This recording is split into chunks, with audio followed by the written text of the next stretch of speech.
कम मेहनत और कम टाइम में खिला खिला सा खुशबूदार बीफ पुलाव। अस्सलामुअलैकुम। आज हम बनाने जा रहे हैं बकरा ईद स्पेशल बीफ पुलाव की रेसिपी। काफ़ी दिनों से मुझे रिक्वेस्ट आ रही थी कि हमें बीफ का पुलाव बनाना सिखा दें, तो बहुत ही इजी तरीके से बहुत ही मज़ेदार बीफ पुलाव की रेसिपी देने जा रही हूँ। वीडियो स्टार्ट करने से पहले अगर आपने चैनल सब्सक्राइब नहीं किया, चैनल को सब्सक्राइब कर दें और वीडियो अच्छी लगे तो वीडियो को लाइक शेयर करना तो बिल्कुल भी मत भूलिएगा। तो आज मैं पुलाव बना रही हूँ बीफ से। आप इस रेसिपी को सेम टू सेम चिकन और मटन में भी बना सकते हैं। यहाँ पे मैंने आधा किलो ले लिया है बीफ का गोश्त। मैंने लिया है बोनलेस गोश्त। अगर आप हड्डी वाला लेना चाहते हैं तो वो भी आप ले सकते हैं। गोश्त को लेके पहले आपने पानी से अच्छे तरीके से वॉश कर लेना है। तो गोश्त को ऑलरेडी मैंने पहले से वॉश करके रख दिया था। तो सबसे पहले हमने गोश्त को गलाना है। उसके लिए मैंने प्रेशर कुकर ले लिया और इसमें गोश्त डाल दिया।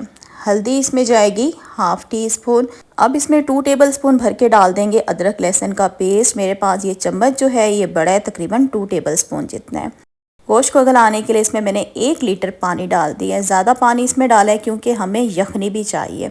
एक दफ़ा क्या करेंगे, इसको अच्छे तरीके से मिक्स करेंगे। मिक्स करने के बाद व्यूअर आपने कुकर का ढक्कन जो है उसको बंद कर देना है और गोश्त को हमने देना है प्रेशर। तकरीबन 15 से 20 मिनट लगेंगे गोश्त को गलने में। अगर गोश्त आपका फ्रेश होगा तो गोश्त जो है वो जल्दी गल जाएगा। ये गोश्त की क्वालिटी पे भी डिपेंड करता है कि गोश्त कितनी देर में गलेगा।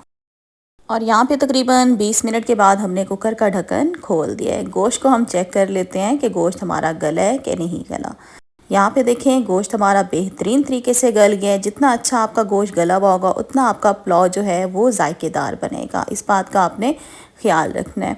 अब हमने क्या करना है, गोश्त को अलग कर देना है और गोश्त की जो यखनी है उसको अलग कर देना है। यखनी को आपने ज़ाया नहीं करना, ये हम पुलाव के अंदर डालेंगे। इसी से ही पुलाव का जो है वो टेस्ट आता है, पुलाव हमारा जायकेदार बनता है।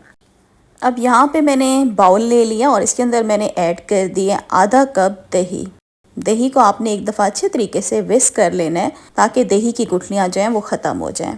यहाँ पे मैंने ले लिए थे 4 टमाटर, मीडियम साइज़ के थे और इनका मैंने छिलका उतार के इनको बारीक बारीक कट कर लिया। टमाटर भी इसमें डाल देंगे। पुदीना बारीक कटा हुआ डाल देंगे इसमें। तकरीबन मैंने 2 से 3 टेबल स्पून डाल दिया है। कटा हुआ हरा धनिया इसमें डाल दिया आधा कप। यहाँ पे मैंने ले लिया कुछ साबित गरम मसाले। 2 मैंने ले लिए तेज़ पत्ते। दालचीनी के आपको छोटे छोटे टुकड़े चाहिए होंगे, 3 से 4 ले लें। 4 से 5 मैंने ले लिए लौंग। 4 से 5 आपको चाहिए होगी हरी इलायची छोटी।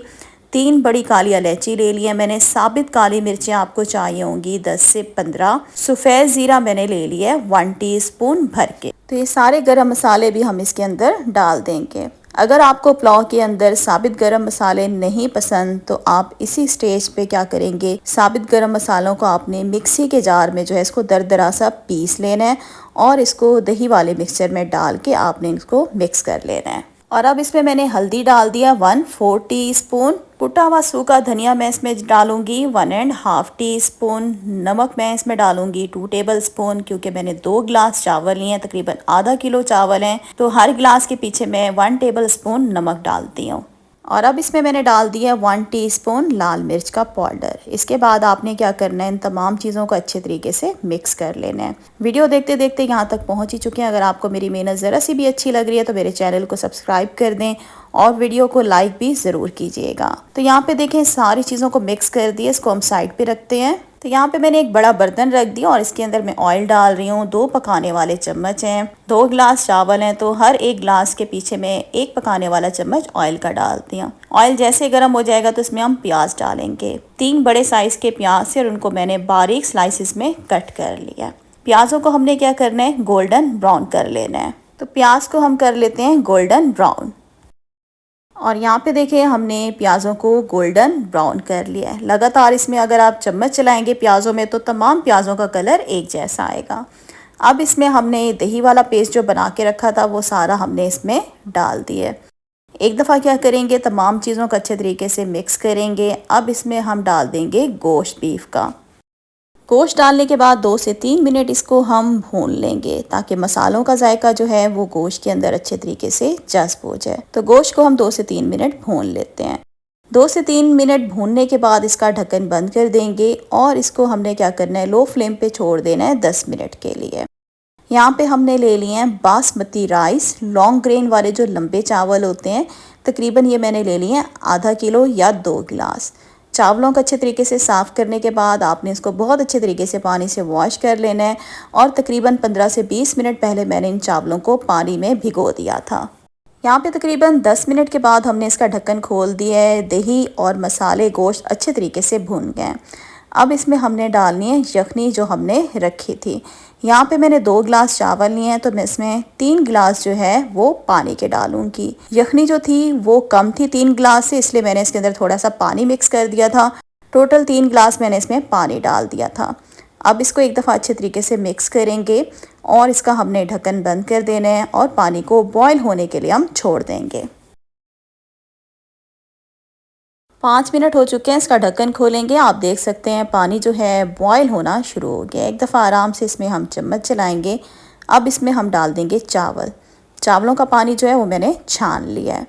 सारे चावल इसमें डाल दिए हैं। अब आपने इसी स्टेज पे क्या करना है, फ्लेम को हाई कर देना है। अच्छा, यहाँ पे मुझे बर्तन जो है वो छोटा लग रहा था तो मैंने बर्तन को चेंज कर लिया था।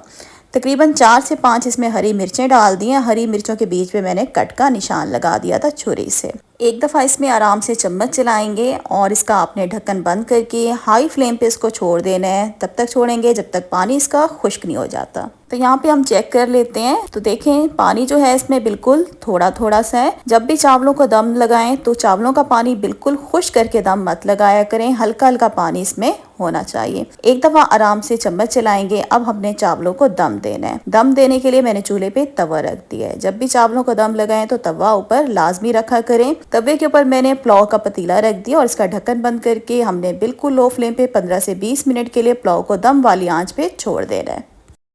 और यहाँ पे तकरीबन 15 मिनट के बाद हमने पुलाव का ढक्कन खोल दिया। माशाल्लाह से पूरे घर में पुलाव की खुशबू फैली हुई थी। दानेदार सा खुशबूदार हमारा बीफ पुलाव बनकर तैयार हो गया है। रायते के साथ इसको गर्मा गर्म सर्व करें, इंजॉय करें। जरूर रेसिपी को ट्राई कीजिएगा, आपको बीफ पुलाव बहुत ज़्यादा मज़ेदार लगेगा। वीडियो का इधर ही एंड करती हूँ। उम्मीद करती हूँ वीडियो अच्छी लगी होगी। वीडियो को लाइक कर दें, चैनल को सब्सक्राइब कर दें। तो इंशाल्लाह बहुत जल्द न्यू रेसिपी के साथ आऊँगी। तब तक के लिए अल्लाह हाफिज़।